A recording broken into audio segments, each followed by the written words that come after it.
Hi, so I'm a Bullis Student Tutor, and today I wanted to talk to you about derivatives and some special cases of derivatives. So, hopefully at this point you know that a derivative, oftentimes you will see it in the form of a quadratic. So you might see it in the form ax to the b, and in order to take the derivative of that, you do a times b times x to the b minus 1. Sorry, that's a bad b.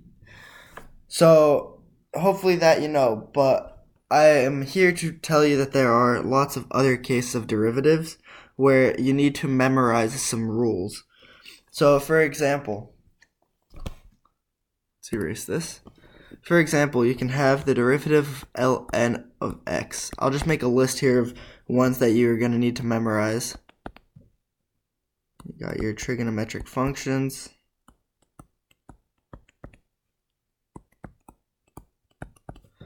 So all of these derivatives are very important to memorize because they will come in handy when you don't want to do all the work using different sort of rules. You can just memorize these, and they're fairly simple to memorize. So the derivative of ln of x would be 1 over x. Don't forget that's one of the easiest ones, but it's also one of the most confusing ones. Then the derivative of e to the x doesn't actually change, so it's the function where the derivative is actually the function itself, which is pretty nifty. The derivative of sine x, it's actually pretty easy here. With sine x and cosine x, they basically just flip, so sine x is just cosine x.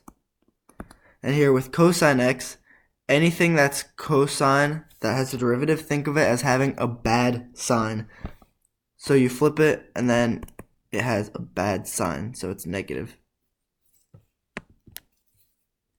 It's negative sine x. And then tangent x is the hardest one of these because it's the hardest one to memorize because it doesn't look like it really comes from anything, but I promise you if you did all the work with the quotient rule, if you set up tan the way that it is sine x over cosine x, if you did the quotient rule with all that, you would end up with secant squared of x. So these are all the derivatives here of ln x, e to the x, sine x, cosine x, and tangent x. Now within all of these, you can't forget to do chain rule, which I will be covering in the next video. So thank you for watching.